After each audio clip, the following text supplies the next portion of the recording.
नमस्कार।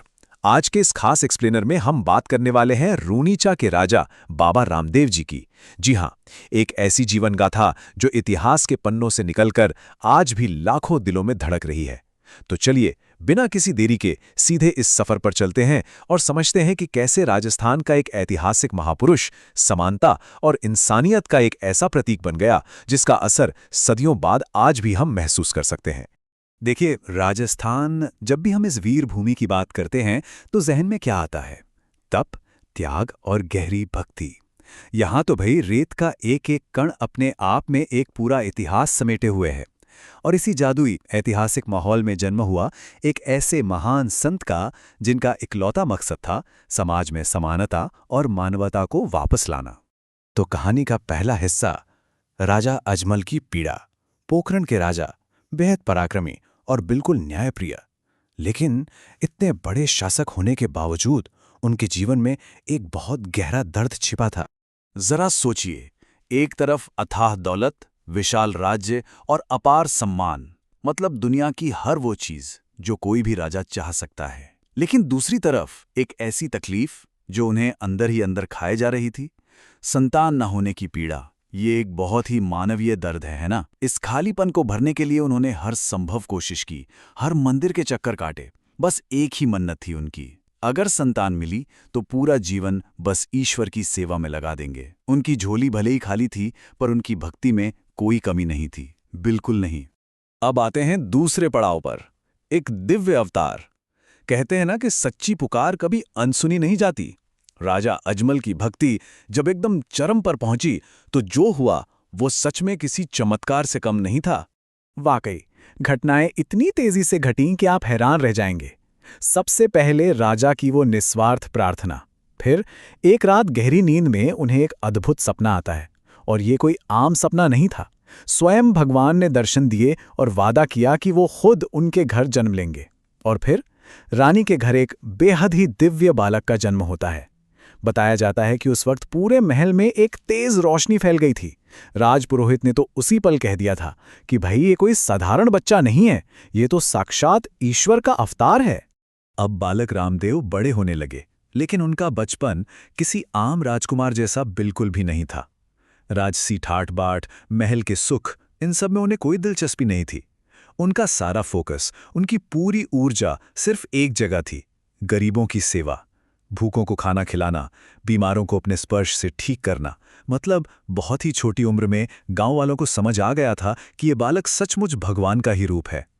तीसरा हिस्सा, और शायद सबसे अहम, समानता का महान संदेश।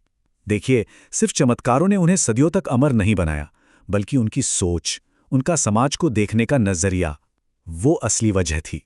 हमें उस दौर को थोड़ा समझना होगा। उस वक्त समाज में जाति भेद नाम की एक बहुत ही गहरी और खतरनाक खाई थी। लोग ऊंच नीच के खांचों में बुरी तरह बटे हुए थे। जन्म के आधार पर तय होता था कि किसके साथ कैसा सलूक होगा। अब इस खौफनाक सामाजिक बंटवारे के बीच बाबा रामदेव जी ने जो कदम उठाया, वो एक बहुत बड़ा गेम चेंजर था। उन्होंने एक बिल्कुल ही क्रांतिकारी शुरुआत की, सभी लोगों को एक साथ एक ही पंगत में बैठाकर खाना खिलाने की। उनका संदेश बिल्कुल साफ और सीधा था, ना कोई बड़ा है ना कोई छोटा, सभी इंसान समान है। आज ये बात हमें बहुत सामान्य लग सकती है, लेकिन उस जमाने में ये एक बहुत बड़ा वैचारिक धमाका था। बाबा रामदेव जी ने जन्म के आधार पर होने वाले हर भेदभाव को सिरे से खारिज कर दिया। ये एक ऐसी क्रांति थी जिसने सदियों पुरानी रूढ़िवादी जंजीरों को तोड़ कर रख दिया। अब बढ़ते हैं चौथे भाग की तरफ, 5 पीरों की परीक्षा। भाई, जब विचार इतने क्रांतिकारी हों और चमत्कार इतने मशहूर हो जाएं, तो नाम तो दूर दूर तक फैलेगा ही। तो हुआ ये कि मक्का से 5 पीर आए, बाबा की शक्तियों का इम्तिहान लेने के लिए, उन्हें चुनौती देने के लिए। पर सबसे कमाल की बात क्या थी पता है? बाबा रामदेव जी बिल्कुल शांत रहे, कोई गुस्सा नहीं, कोई उग्रता नहीं, एकदम रिलैक्स्ड। और फिर उन्होंने ऐसे ऐसे दिव्य चमत्कार दिखाए कि वो 5 पीर बस चकित रह गए। वो इतने हैरान थे कि उन्होंने खुद मान लिया कि बाबा कोई आम इंसान नहीं, बल्कि एक अति पवित्र शक्ति हैं। और वहीं से उन्हें रामा पीर की महान उपाधि मिली। हम आ गए हैं 5वें भाग पर, सेवा और समाधि।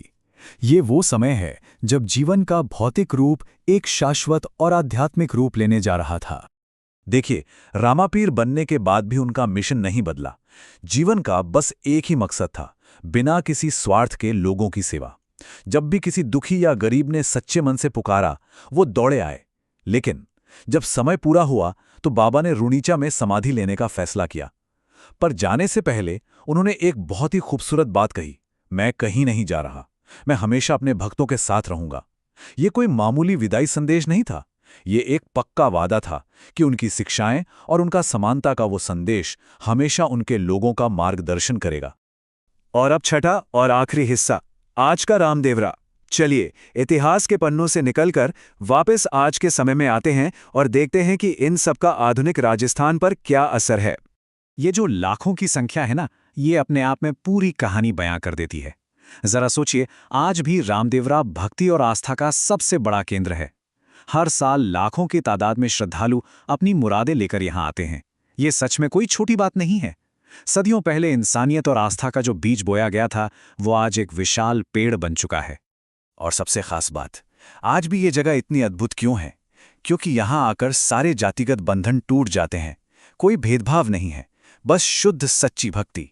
बाबा रामदेव जी ने अपने जीवन में जो संदेश दिया था कि ना कोई बड़ा है ना कोई छोटा, सब एक समान है, वो आज भी रामदेवरा के इस प्रांगण में आपको साफ साफ देखने को मिलेगा।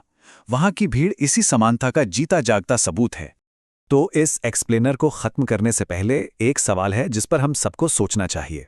आज के इस दौर में हम इस समानता को सच में कैसे अपना सकते हैं? देखिए, सिर्फ भव्य मंदिर बना देना ही काफ़ी नहीं है, है ना? असली सवाल तो ये है कि हम उस इंसानियत को अपनी रोज़मर्रा की ज़िंदगी में कैसे उतारें, जिसकी बात बाबा रामदेव जी ने सदियों पहले की थी। इन ऐतिहासिक तथ्यों से हमें यही तो सीखना है। खैर, इसी विचार के साथ आज की इस चर्चा को हम यहीं विराम देते हैं। जानने और समझने के इस शानदार सफ़र में हमारे साथ बने रहने के लिए आपका बहुत बहुत धन्यवाद।